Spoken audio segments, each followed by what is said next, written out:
আমাক প্ৰপত্ৰসমূহ পূৰণ কৰি দিছিল যে কোন কোন মানুহক অৰুণোদয় আঁচনিৰ প্ৰয়োজনীয়তা আছে।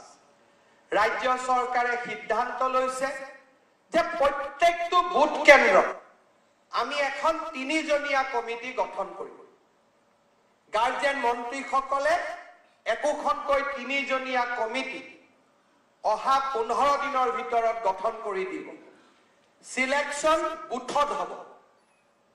প্ৰত্যেকটো বুথৰ বিপৰীতে অৰুণোদয় হিতাধিকাৰী নিৰ্বাচন হ'ব আৰু এই নিৰ্বাচনৰ প্ৰক্ৰিয়াটোক গতি দিবলৈ পঞ্চায়ত যেহেতু বৰ্তমান নাই, আমি 3জনীয়া কমিটি এখন চৰকাৰে ঘোষণা কৰি দিম।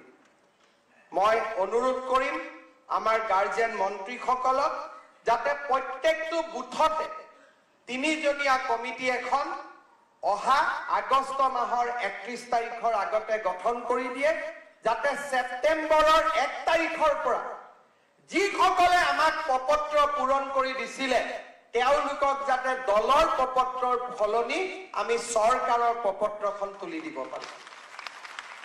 বহুতে কৈছিল ভাৰতীয় জনতা পাৰ্টিয়ে ভেলকিবাজি কৰে, প্ৰপত্ৰ দিছে, কোনো কাম নাই।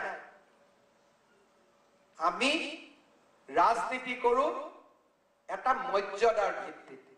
আমি যদি কাৰোবাৰ ঘৰত গৈছিলোঁ তেওঁক ন্যায় দিয়াটো আমাৰ দায়িত্ব। আমাৰ ওপৰত যি আশা আৰু আকাংক্ষা আছে সেই আশা আৰু আকাংক্ষাক বাস্তৱত ৰূপায়িত কৰাৰ আমাৰ দায়িত্ব আছে। 3জনীয়া কমিটিখন হ'ব আৰু অৰুণোদয় আঁচনিৰ পুৰণা হিতাধিকাৰীসকলক যদি আমি পৰিৱৰ্তন কৰিব লাগে সেই অধিকাৰো আমাৰ লগত থাকিব। পুৰণাকো আমি পৰিৱৰ্তন কৰিব পাৰিম, আমি নতুনকো দিব পাৰিম। মাত্ৰ মানুহজনে আমাৰ মানদণ্ডৰ ভিতৰত পৰিয়ালটো থাকিব লাগে। কাৰোবাৰ ঘৰত গাড়ী আছে, কাৰোবাৰ ঘৰত চাকৰি আছে, তাক আমি এই ধৰণৰ বিশেষ সুবিধা দিয়াৰ প্ৰয়োজন নাই।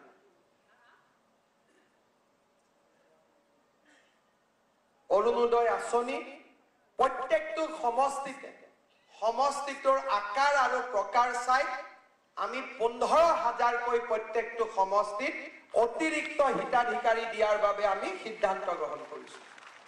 আগত আমাৰ 21,000 ফেমিলি আছিল, এতিয়া আমি আৰু 15,000কৈ ফেমিলি আমি একোটা সমষ্টিত লৈ আহিম।